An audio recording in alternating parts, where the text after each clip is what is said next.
G'day adventurers. So you want to go on an adventure, but you don't have a map. You want to follow your GPS file, but you don't have one because you're not even sure where you want to go.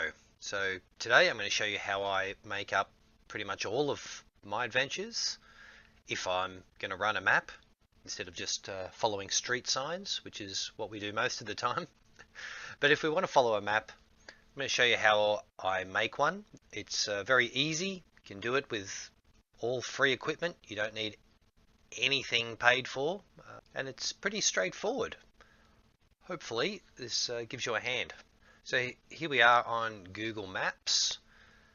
This is just your normal, you go into Google and you click on Maps and it brings you to probably somewhere near where you live.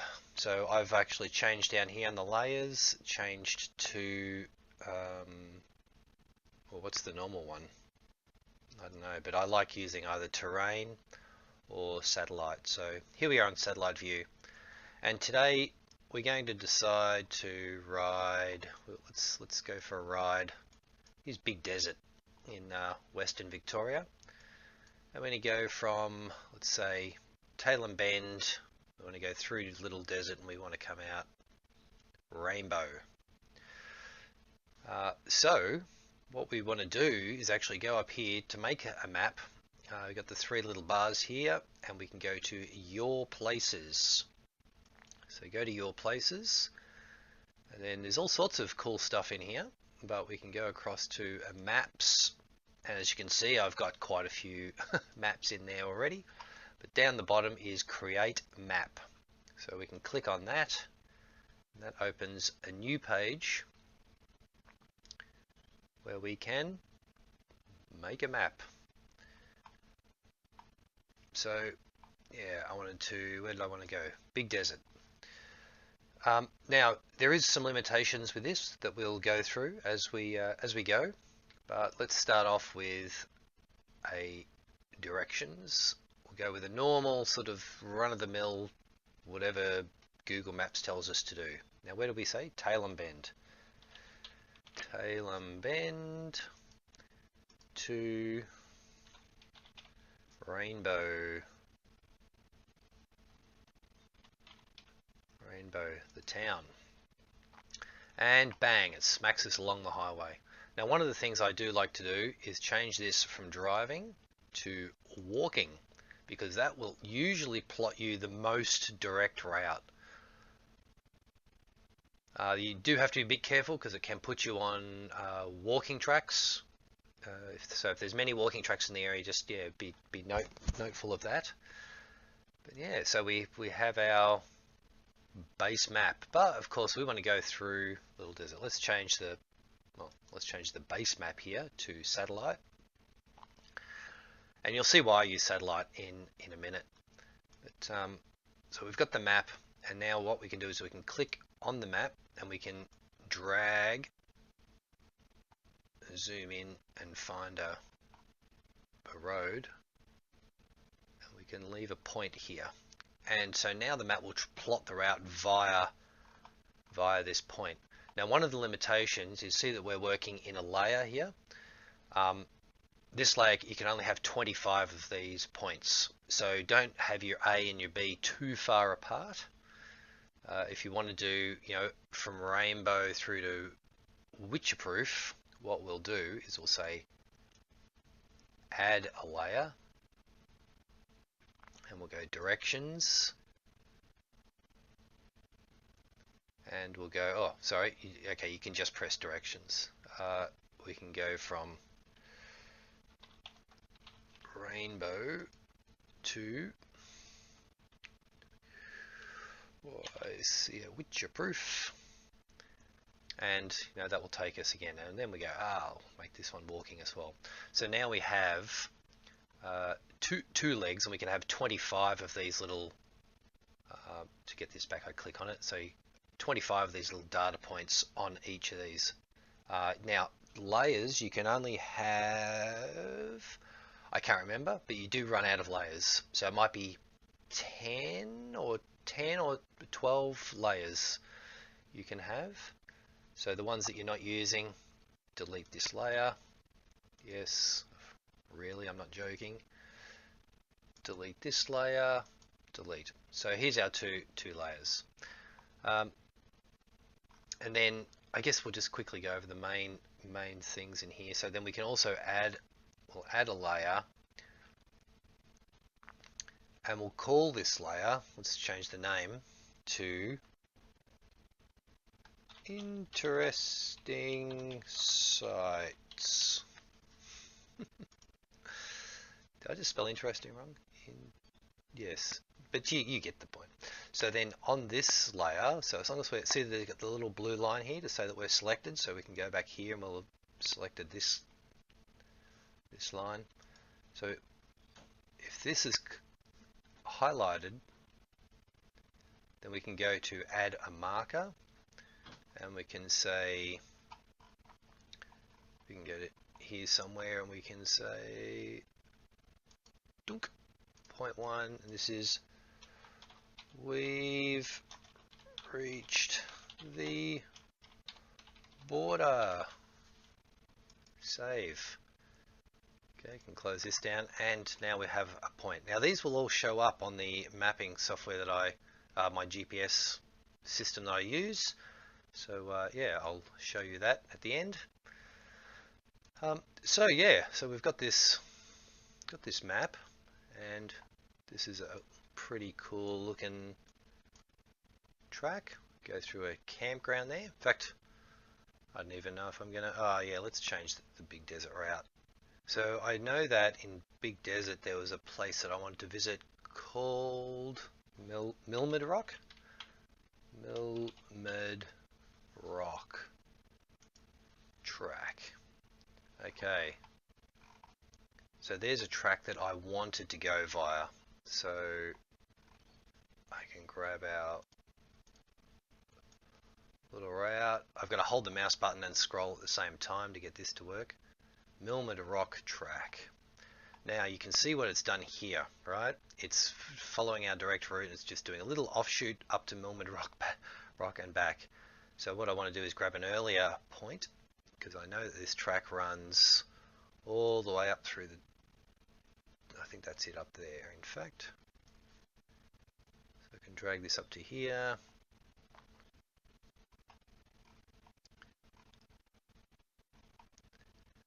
Milmed Rock track, yeah, that's the one. Cool. If you haven't done this track, by the way, it is pretty cool. So we can go here, click on our interesting sites, add another point, and say, dunk, turn here.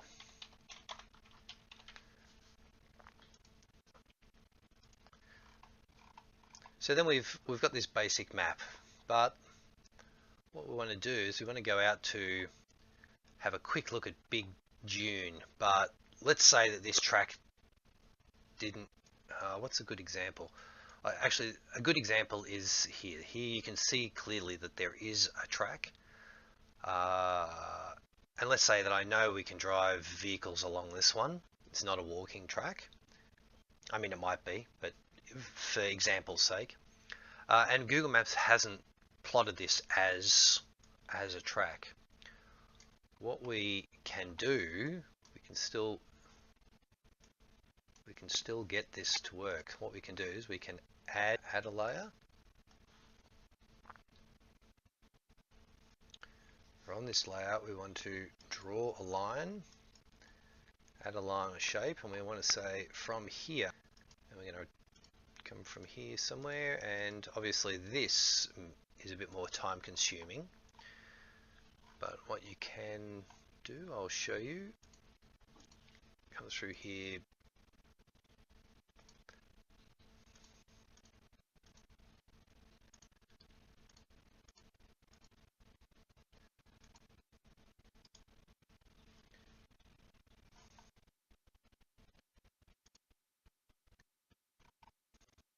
so I just clicked on the last point, and that finishes it. We can call this offshoot,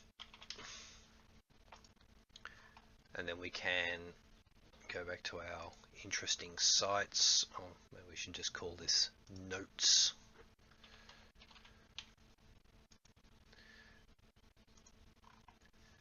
and then in notes we can add a point and say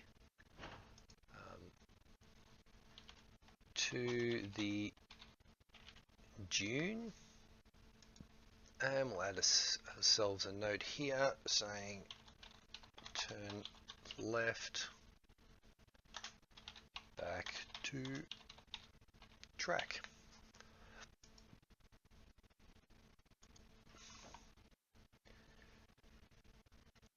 Now with these types of lines, we can select them and we can edit them pretty easily by, you'll see this is a solid white circle and this is a solid white circle. These are the 2 points. We can just move those points around a bit, and we can click on the middle point and drag that out to the track. So we can actually adjust them later on depending how much time we've got and how accurate we want to be.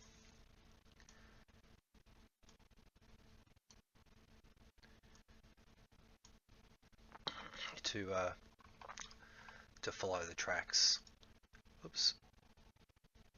Come back to it. Where's the midpoint of that line? Way down here.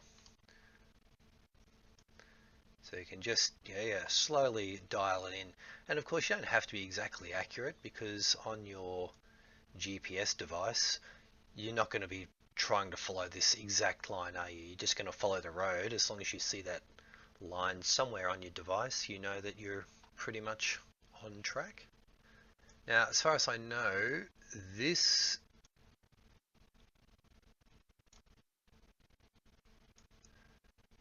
points are unlimited. You can just keep adding more and more points. This is actually acting a bit more like a GPX file. We'll talk about that later. But yeah, so basically we've got our line there. So this is using Google Maps, and it makes KML files and not a GPX file.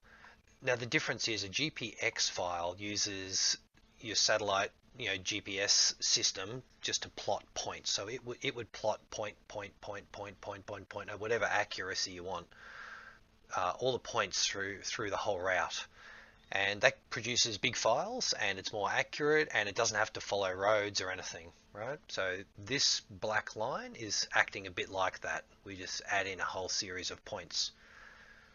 So that's a GPX file, but a KML file is actually just using map data, and so it just plots like a polyline following roads. So it actually uses, the file sizes are very small, but it follows roads, and so it relies on the data from the map, if that makes sense. Oh, look at this, our border point is no longer relevant because we want to do the millimeter rock track. So what we can do is grab this, click on it, and we can just move it, put it up here somewhere, zoom in, there we go. So it's still if we click on it, we've reached the border. So there you go, then we've made our map, right? Now there is a whole bunch of other data points we can add. We could add another layer, adding, and then in this layer we could add a point and call this fuel.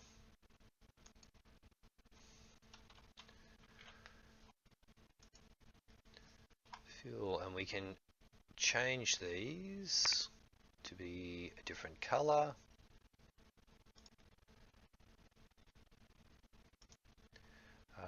We can change them to be a different style. We could even say, is there a little fuel thing on here? There you go, some wine, a wine glass for the bike. So now we've made our map in my maps. This is, you never have to save it. This is constantly saving to your your Google account, I guess it is.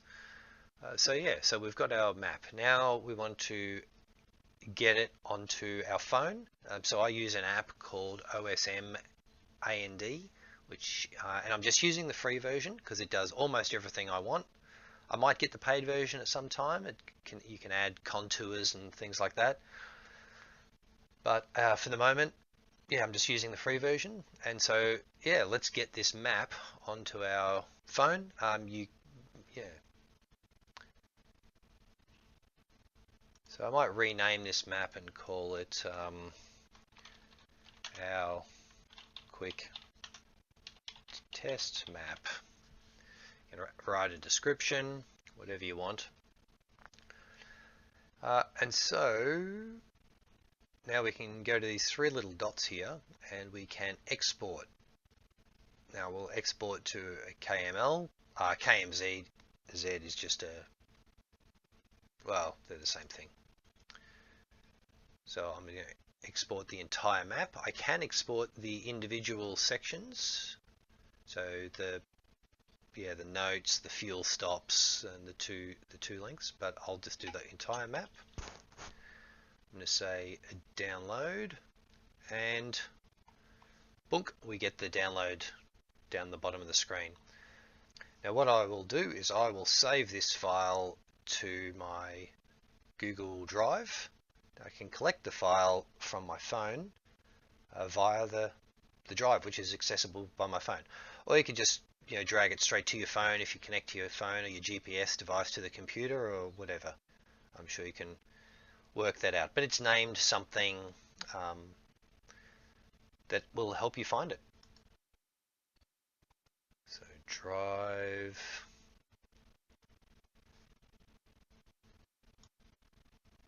I'm just going to drag it onto the drive.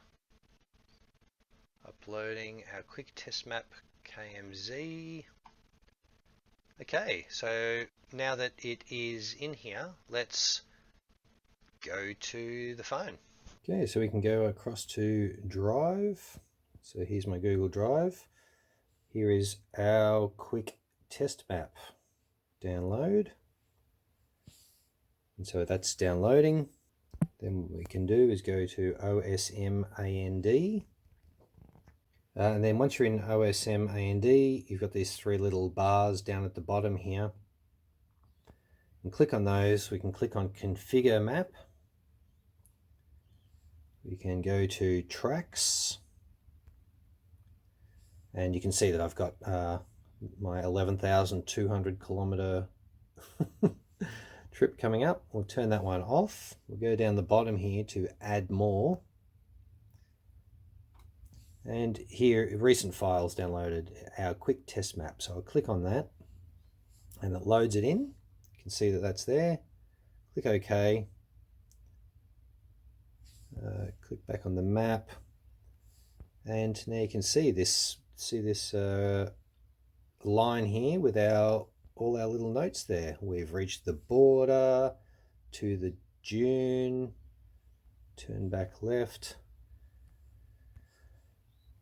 Fuel at Rainbow. So I've got the little star there with fuel, but we do a wine glass, so the wine glass doesn't turn up on OSM, but I've got fuel stops turned on anyway.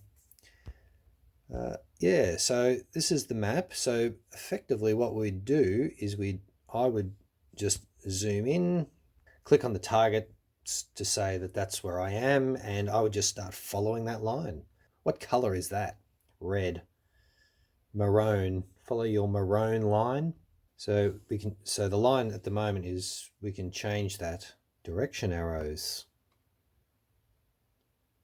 Well, there you go. We could turn the direction arrows. Now, if you turn the direction arrows on, just take note that